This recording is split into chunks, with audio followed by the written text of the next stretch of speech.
Yes, good afternoon, officers. Time for today's current affairs video. 2nd September 2025.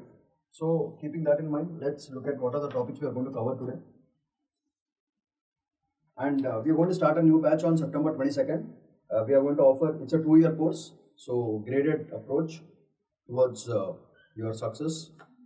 So, we are going to do prelims as well as mains. In this, you'll be provided with NCERT classes. 19 stationary static books will be given, updated static books. One-to-one mentorship, most important. So if you have any doubts, anything like that, they'll take care of it. And next, recorded classes. And then apart from that, practice questions will be made for prelims as well as mains. And then current affairs classes. You have to link this current affairs class with all the other things. So the batch starts on September 22nd. If you have any doubts, you can contact through shriramais.com or 8121119185. So these are all the things regarding the new batch which is going to start on September 22nd. So what are the topics for today? Let's have a quick glance. First, rethinking carbon pricing. That is very important. And the taxes, first topic. Next, the rise and risks of health insurance in India. Second major topic. Next, earthquake kills over 800 people in Afghanistan. Very important. And next, Disaranka makes surprise to Kachativu. This visit is very, very important for international relations and strategic importance. Especially next, all of India breathes very bad air quality index. So this is very important for your overall topic. So these are all the major topics for your current affairs for today. So keeping that in mind, let's have a quick glance. First topic, rethinking carbon pricing and taxes. This topic is majorly about carbon trading. So in carbon trading, what happens is, for example, if company A is there, that company is emitting too much amount of carbon dioxide. So what happens is, there is another company which is doing green and clean energy. So since that company is reducing it, the carbon print, the company which has to produce a lot of carbon dioxide, they will buy those carbon credits from this company. So this company sells it. Therefore, the fellow who is polluting has to pay more money to the company which is not polluting and buy those carbon credits. So వీళ్ళు కనుక for example only 200 units, for example 100 units మాత్రమే limit ఉంది. Company A is producing 200 units. So for that extra 100 units ఖచ్చితంగా చేయాల్సి వస్తుంది కాబట్టి వాళ్ళకి ఈ ఎక్స్ట్రా 100 యూనిట్స్ కంపెనీ బి నుంచి కొనుక్కుంటారు.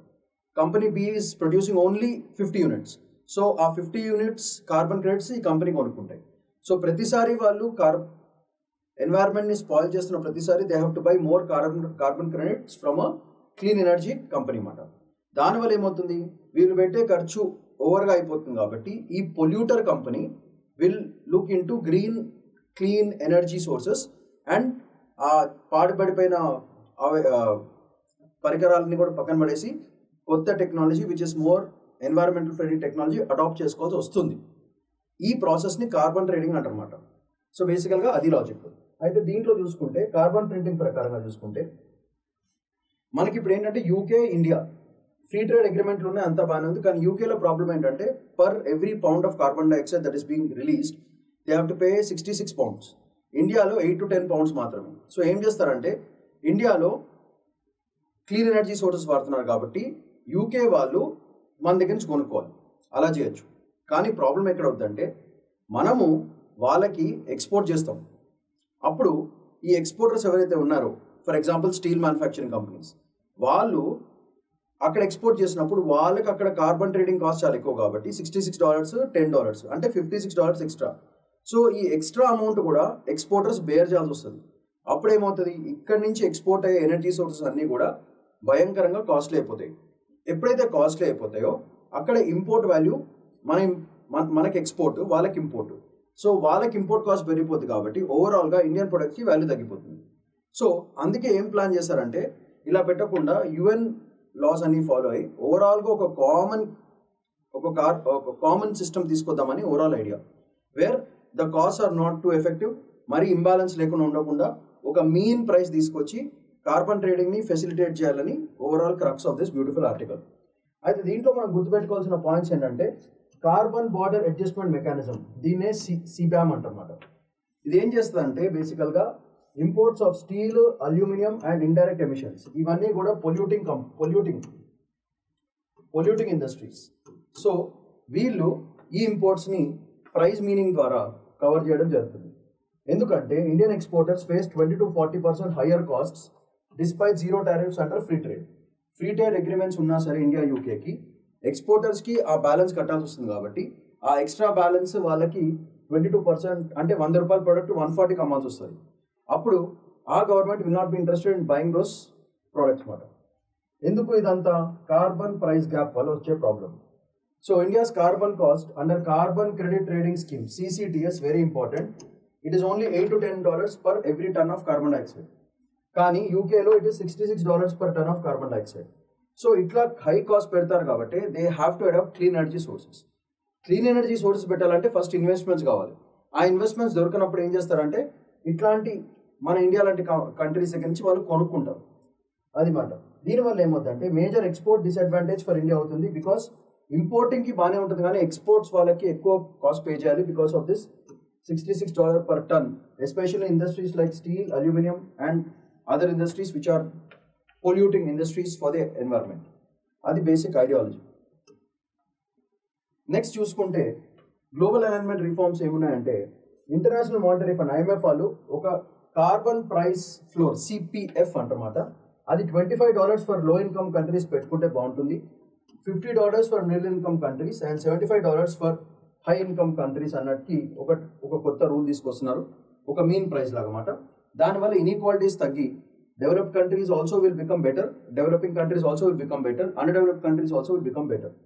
సో ఇది ఈ లా బేసికల్గా the world economic forum suggest a phase global system linking పెట్టమన్నారు, especially with EU, India, China ఈనట్లు. దీనివల్ల ఏమవుతుందంటే ఏవైతే డిస్టార్షన్స్ ఉన్నాయో అవన్నీ ఎగిరిపోతాయి అండ్ ప్రిడిక్టబిలిటీ పెరుగుతుంది అన్నమాట. That is advantage of global alignment. What globally అందరూ ఏం చేస్తున్నారో ఇది మ్యాటర్. అయితే దీంట్లో చూసుకుంటే ట్రేడ్ అండ్ క్లైమాటిక్ టెన్షన్స్లో unilateral carbon pricing undermines United Nations framework convention on climate change. ఇది ఆల్రెడీ మనకు తెలిసిందే. అండ్ ప్యారిస్ అగ్రిమెంట్, ఈ రెండింటికి బొక్కబడిపోతుంది. దానివల్ల ఏమవుతుందంటే ఫ్రాగ్మెంటెడ్ మార్కెట్స్ అంటే జోన్ వైజ్ మార్కెట్స్ క్రియేట్ అవుతాయి, ఒక యూనిఫైడ్ ప్లాట్ఫామ్ ఉండదు. సో దానివల్ల ఫ్రాగ్మెంటెడ్ కార్బన్ మార్కెట్స్ క్రియేట్ అవుతాయి అండ్ కార్బన్ లీకేజెస్ ఎక్కువ అయిపోతాయి. ఎందుకంటే వీళ్ళు ఏం చేస్తారంటే పెద్ద కంట్రీస్ వాళ్ళు చిన్న కంట్రీస్కి వెళ్ళి అక్కడ ఎస్టాబ్లిష్మెంట్ పెట్టుకుంటారు, అక్కడ ప్రైస్ తక్కువ కాబట్టి ఎక్స్పోర్ట్స్ ఈజీ అవుతుంది వాళ్ళు. సో దీనివల్ల ఇండియా స్ట్రాటజిక్ పాత్ ఏం చేస్తున్నారంటే clean technologies like solar, green energy, electric mobility చాలా ఎఫిషియన్సీ పెంచుతున్నారు. దానివల్ల ఏమైతే అంటే అన్నెసరీ ట్యాక్సెస్ ఏవైతే ఉన్నాయో, for example carbon related taxes into CCTS and reuse the revenues, reinvest again into the industrial decarbonisation process that India is. ఎందుకంటే India self goal ఇప్పుడు పెట్టుకుంది net zero emissions should be done by 2030 అని. So దానికి కూడా మనకు పనికొస్తుంది. దీనివల్ల global competitiveness for India's role in climate leadership will also increase very beautifully. So this is the advantage of this trade and climate influence. ఇది కాకుండా మనం చూసుకుంటే దీంట్లోంచి మనకు బేసికల్గా వచ్చే ప్రిలిమ్స్ ఆర్ మెయిన్స్ క్వశ్చన్స్ ఏం రావచ్చు అంటే బేసికల్గా ఫస్ట్ కార్బన్ ట్రేడింగ్ కాన్సెప్ట్ అర్థం చేసుకోవాలి. Next organization which are involved. So ఈ రెండు బేసికల్గా ఎక్కువ కాన్సన్ట్రేట్ చేయాలి. ఇది కాకుండా మనం చూసుకోవాల్సిన ఇంకొక పాయింట్ ఏంటంటే UK India free trade FTA agreements ఎట్లా ఉన్నాయో చూసుకోవాలి. సో ఇవి బేసికల్గా ఫోకస్ ఇష్యూస్ ఇవి. సో దీంట్లో చూసుకుంటే మనకి ప్రిలిమ్స్కి చాలా పనికొస్తుంది, ఇది కూడా ప్రిలిమ్స్కి చాలా పనికొస్తుంది అండ్ ఫైనల్లీ ఇది మెయిన్స్కి చాలా పనికొస్తుంది.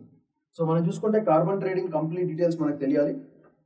కాన్సెప్ట్ ఏంటిది, ఎట్లా చేసుకుంటారు ట్రేడింగ్ అనేది, ఆర్గనైజేషన్స్ ఏమేమి ఉన్నాయి, వాటి స్ట్రక్చర్స్ ఏంటి, వాళ్ళ ఫౌండేషన్స్ ఏంటిది, వాట్ ఈస్ ఓవరాల్ ఫంక్షన్ గుర్తుపెట్టుకుంటే చాలు.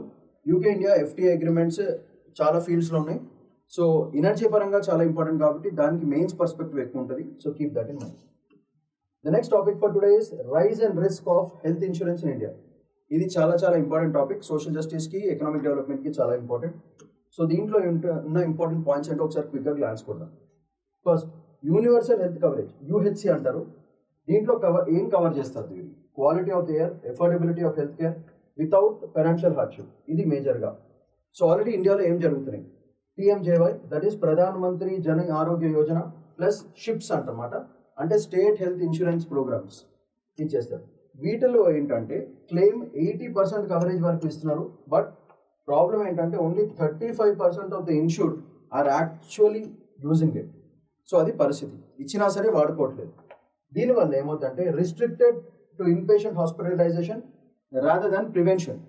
వీళ్ళందరూ ఇన్సూరెన్స్ ఎప్పుడు వాడతారు? జబ్బు వచ్చిన తర్వాత వాడడానికి ట్రై చేస్తారు కానీ జబ్బుని ప్రివెంట్ చేయడానికి ట్రై చేస్తలేదు.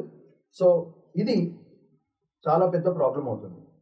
దీనికి మోస్ట్ ఇంపార్టెంట్ కమిటీ మీరు గుర్తుపెట్టుకోవాల్సింది అంటే Bhore committee 1946 UHC equity remains unfulfilled. So ఈ బోర్ కమిటీ రికమెండేషన్స్ కూడా ఏవి ఫుల్ఫిల్ అవుతలేదు. సో ఇది బేసికల్గా ఓవరాల్ క్రక్స్ ఆఫ్ యుహెచ్సి. అయితే దీంట్లో చూసుకుంటే ప్రైవేట్ సెక్టర్ హెవీలీ టిల్టెడ్ అంటే PMJAY fund spent on private profit oriented హాస్పిటల్స్కి మాత్రమే ఈ ఇన్సూరెన్స్ ఇవ్వడం జరుగుతుంది. మెనీ ప్రైవేట్ హాస్పిటల్స్ ట్యాక్స్ కట్టడానికి అవాయిడ్ చేయడానికి ఏం చేస్తున్నారు అంటే క్యాష్కి ఎక్కువ ప్రిఫరెన్స్ ఇస్తున్నారు. అది మేజర్ ప్రాబ్లం అయిపోతుంది. దానివల్ల ఇన్సూరెన్స్ ఎవరైతే కట్టారో ఆ ఇన్సూర్డ్ కేసెస్కి భయంకరంగా డిలే అయిపోయి సో ఈ స్కీమ్ ఓన్లీ 609 హాస్పిటల్స్ మాత్రమే వాడుతున్నాయి. So insurance reimbursement rates are also very very లో.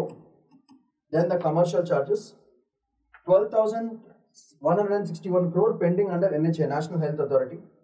దీనివల్ల ఒక 2-tier health care system provide చేసుకుంటే బాగుంటుంది అని ఓవరాల్ ఐడియా. ఇది బేసికల్గా దానివల్ల ఏమవుతుందంటే ఈక్విటీ అండ్ ట్రస్ట్ రెండు కూడా భయంకరంగా దెబ్బతింటాయి.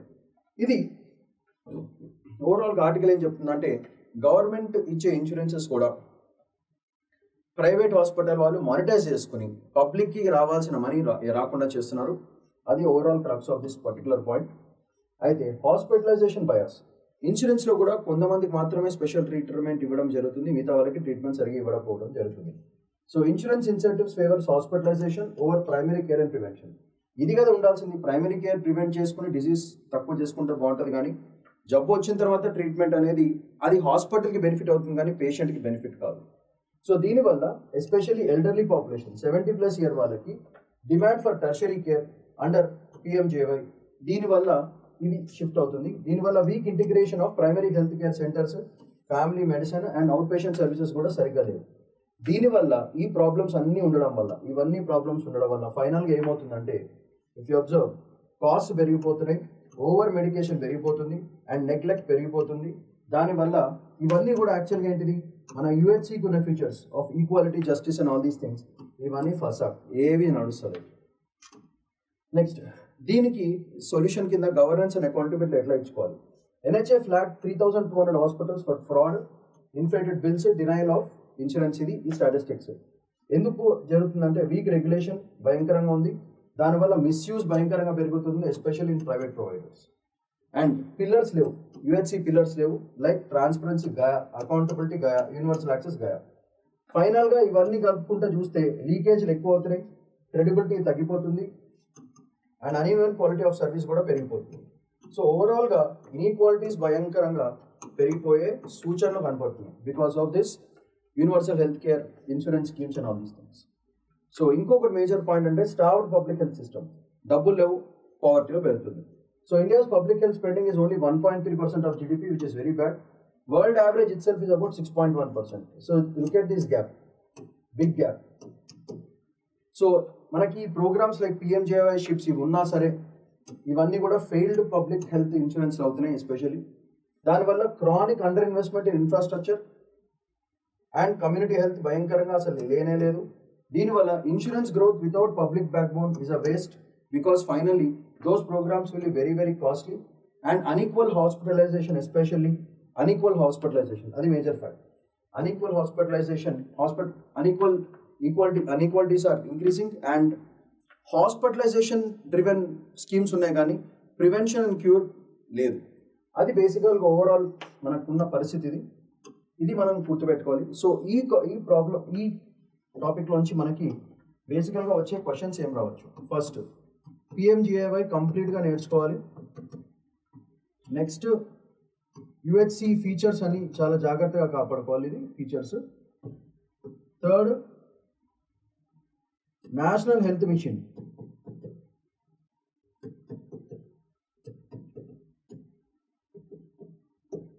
And fourth one all the defects in insurance sector. So these are the things that are very useful for this particular topic. PMJY very useful for prelims idi. Next UHC features very very important for prelims. National Health Mission useful for mains and defects in insurance company useful for mains. So ఇలా ఈ టాపిక్లోంచి మనం తీసుకుని collect చేసుకుని points రాసుకోవాల్సిన topics ఇవి. The next important topic for today is earthquake kills 800 in Afghanistan. Very sad to hear that. Already వాళ్ళు కష్టాల్లో ఉన్నారు Taliban గవర్నమెంట్తో. దీని మీద ఇది ఒకటి. 2022లో 21లో ఆల్రెడీ ఎర్త్క్వేక్ వచ్చి చాలాసార్లు తాలిబాన్ అసలు ఏం గవర్నెన్స్ ఉండదు కాబట్టి బేసికల్గా అక్కడ ఉన్న పీపుల్కి చాలా కష్టాలు అవుతున్నాయి. సో బేసికల్గా ఎర్త్క్వేక్ ఎట్లా వస్తుంది అనేది మనకి యూపీఎస్సీ యాంగిల్లో చాలా ఇంపార్టెంట్. బేసికల్గా tectonic plates when 2 big plates especial Eurasian plate Indian plate రెండు కలిసినప్పుడు అన్ని కలిసి ఉండే ముందు తర్వాత విడిపోతూ వచ్చేసినాయి. So when these 2 plates meet ఏమవుతుందంటే మౌంటైన్ రేంజెస్ అనేవి ఇట్లా అప్లిఫ్ట్ అవుతాయి. సో అట్లా హిందూకుష్ రేంజ్లో బేసికల్గా ఆఫ్ఘనిస్తాన్ నుంచి ఆల్మోస్ట్ బంగ్లాదేశ్ వరకు మొత్తం అన్ని ఆ హిందూకుష్ హిమాలయన్స్ అన్నీ ఉంటాయి. దానివల్ల ఏమవుతుందంటే ఎర్త్క్వేక్ వచ్చినప్పుడు చాలా ప్రాబ్లమ్స్ వస్తున్నాయి. సో బేసికల్గా ఇది not just the first time, number of times it has happened. అయితే దీంట్లో బేసికల్గా ఇంతమంది చనిపోవడానికి బేసిక్ రీజన్ ఏంటంటే అక్కడున్న ఆఫ్ఘనిస్తాన్ ఉన్న చాలా మంది కూడా మడ్ బ్రిక్తో కట్టిన ఇల్లులో ఉంటారు. సో ఒక చిన్న ఎర్త్క్వేక్ వస్తే మొత్తం కూలిపోతాయి అన్నమాట. కానీ సార్ వచ్చిన ఎర్త్క్వేక్ 6.1 సీస్మిక్ 6.1 రెక్టర్ స్కేల్ మీద కొట్టింది. ఒకటేసారి పాపం 800 మంది చనిపోవడం, 2000 మందిగా వాళ్ళకి యాక్సిడెంట్స్ అయినాయి. So lot of casualties are there. అది మేజికల్ ప్రాబ్లం. సో దీంట్లో మనం యూపీఎస్సీ యాంగిల్లో చూసుకోవాల్సిన పాయింట్స్ ఏంటి? 6.0 మ్యాగ్నిట్యూడ్ క్వేక్ డెప్త్ 10 kilometers. ఇది బేసికల్గా సో ఇక్కడ కొట్టిన దెబ్బ బేసికల్గా. సో ఇఫ్ యూ అబ్జర్వ్ ఈ ఇండియన్ ప్లేట్ యూరేషియన్ ప్లేట్ ఈ రెండు కలిసినప్పుడు ఇట్లా మౌంటైన్ రేంజెస్ అనేది క్రియేట్ అవ్వడం జరుగుతుంది. సో దీంట్లో చూసుకుంటే Indian plate Eurasian plate collision వల్ల ఎస్పెషల్లీ హిందూకుష్ సీస్మిక్ బెల్ట్లో బాగా భయంకరంగా ఇది ఎర్త్క్వేక్ డ్యామేజ్ చేయడం జరిగింది. అయితే ఇదేమో third major earthquake in 2021 showing continuous amount of earthquakes are happening in this particular region. So statistics పరంగా 812 deaths, 2800 injured, mostly in Kunar and Nangarhar ప్రావిన్సెస్లో భయంకరంగా జరిగింది. ఇది ఎందుకు ఎట్లా జరిగిందంటే బేసికల్గా మడ్ బ్రిక్ హౌసెస్, దానివల్ల ప్రాబ్లం, దానివల్ల ఫ్రెజిలిటీ అంటే వీక్గా ఉంటాయి అవన్నీ స్ట్రక్చర్స్. సో ఒక చిన్న ఎర్త్క్వేక్ రాగానే మొత్తం షేక్ అయిపోతాయి. 2022లో ఆల్రెడీ 6.1 మ్యాగ్నిట్యూడ్ వచ్చింది. Already kill nearly 1000 people in eastern Afghanistan. Already ఆఫ్ఘనిస్తాన్లో ఇది జరగడం జరిగింది. కానీ with governance and Taliban government తీసుకోగానే బేసికల్గా వాళ్ళకి ఫారిన్ ఎయిడ్ కానీ ఎయిడ్స్ అని కట్ చేశారు. దానివల్ల వాళ్ళకి డబ్బులు లేవు, జనాలు కష్టాలు ఉన్నారు, స్టార్వేషన్ స్టార్ట్ అయింది. ఇది కాకుండా మోడీ గారు రీసెంట్ ఇమీడియట్గా ఆఫ్టర్ దట్ క్వేక్ కావాల్సిన రిక్వైర్డ్ హెల్ప్ అన్ని కూడా పంపించడం జరిగింది to make sure Afghanistan people are safe. That is from humanitarian purpose. Geo strategical పర్పస్లో Afghanistan is very important for India. So therefore వాళ్ళని దృష్టిలో పెట్టుకుని కూడా మనం ఈ aid whether they useful or not, India always sends help to those people who are in trouble. So keeping that in mind చూసుకుంటే mountainous terrain ఒక reason, pour connectivity, ఈ రెండు కూడా బేసికల్గా బ్లాక్ రిసోర్సెస్. అక్కడ బేసికల్గా మొబైల్ నెట్వర్క్ అనేది భయంకరంగా ఉండదు. So helicopter was use to transport victim, showing geography and disaster మేనేజ్మెంట్కి ఇది ఒక సూపర్ ఎగ్జాంపుల్ అన్నమాట ఎట్లా చేసుకోవాలి. అది కాకుండా గవర్నెన్స్ అండ్ హ్యుమానిటేరియన్ జియోగ్రఫీ చూసుకుంటే Taliban government already weekend by global isolation. So వాళ్ళకి ఫండ్స్ ఉండవు. $3.8 billion ఇంటర్నేషనల్ ఫైడ్ పోయింది. దానివల్ల వాళ్ళ దగ్గర డబ్బులు లేవు, జనాలకి ఏం చేయలేదు. దానివల్ల వచ్చిన బేసిక్ ప్రాబ్లమ్స్ ఏమవుతాయి? డిస్ప్లేస్మెంట్, చాలా మంది అక్కడి నుంచి మైగ్రేట్ అయ్యి వేరే కంట్రీస్కి వెళ్తూ ఉంటారు. అక్కడ వాళ్ళకి సర్వైవల్ ఉండదు, దానివల్ల ప్రాబ్లమ్స్ వస్తాయి. So poverty will increase and political isolation, ఇవన్నీ ఫైనల్గా ఏమైందంటే హ్యుమానిటేరియన్ నెసెసిటీ ఏదైతే ఉందో అదంతా కూడా ప్రాబ్లం అవుతుంది. సో ఇలాంటిది ఒక అన్యాక్సెప్టెడ్ గవర్నమెంట్లో ఉంటే ఇట్లాంటి ఇంటర్నేషనల్ ఎయిడ్ చేయకపోవడము, దానివల్ల చాలా హ్యుమానిటేరియన్ క్రైసిస్ రావడం అనేది చాలా ఇంపార్టెంట్ థింగ్. సో దీంట్లో చూసుకుంటే ఇండియా రోల్ ఏం చేస్తుంది? Provided food grains, medicines as well as vaccines during Afghan crisis previously. Now, NDRF rescue teams in field hospitals and relief maintenance అక్కడ వరకు పంపిస్తున్నారు. దీనివల్ల India soft power techniques in Afghanistan because strategically very important and ఒక responsible regional power అని ఇండైరెక్ట్గా ప్రపంచానికని చూపెడుతుంది. So దీంట్లో మనం చూసుకోవాల్సిన మేజర్ పాయింట్స్ ఏంటంటే with respect to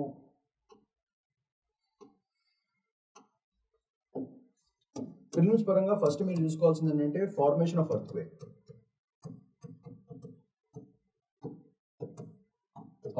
Second, tectonic plates. Third, Taliban government. Next, role of international organizations.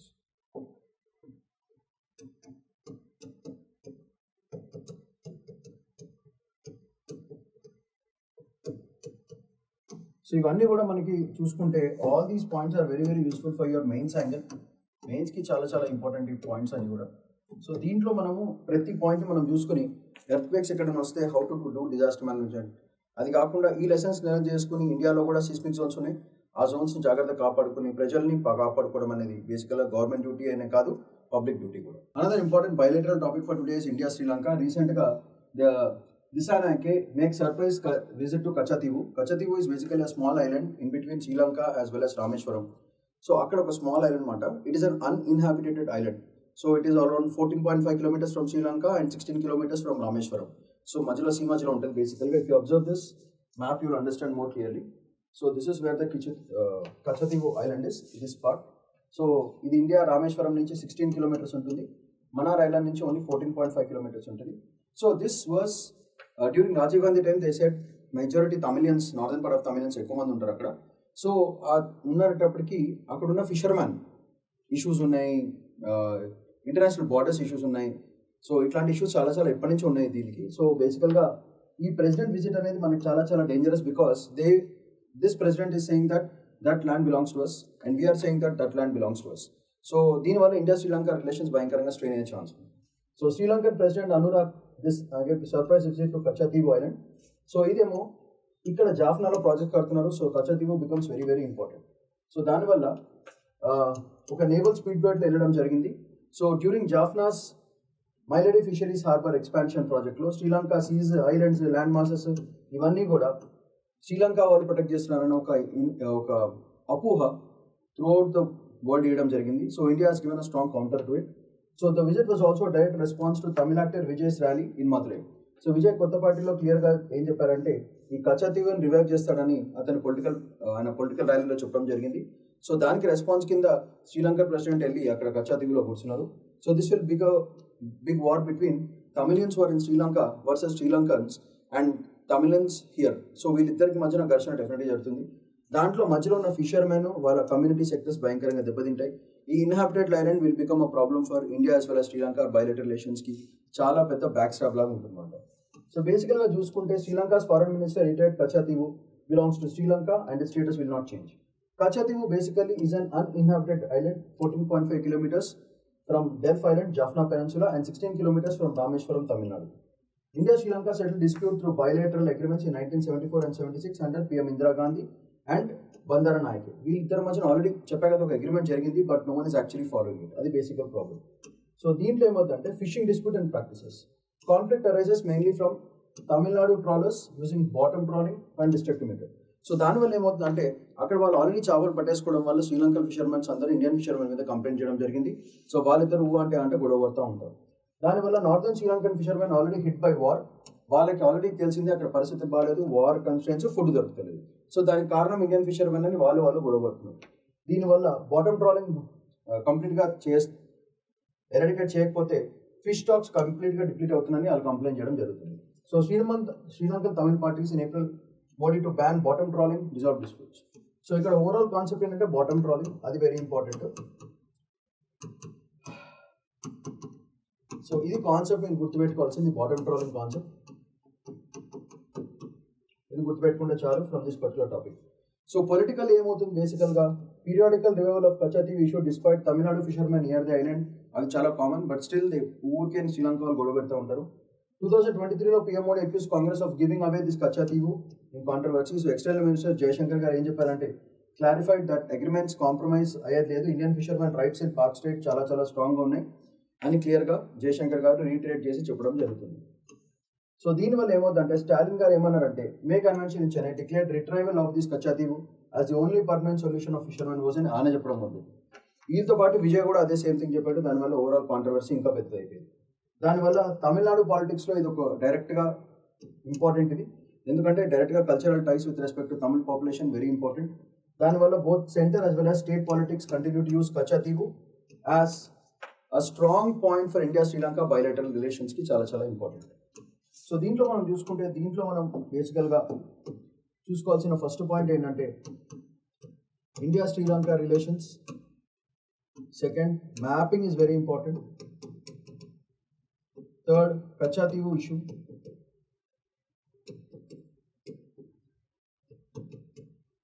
Next, so straits అనేది చాలా important for mapping. So straits mapping చాలా చాలా ఇంపార్టెంట్.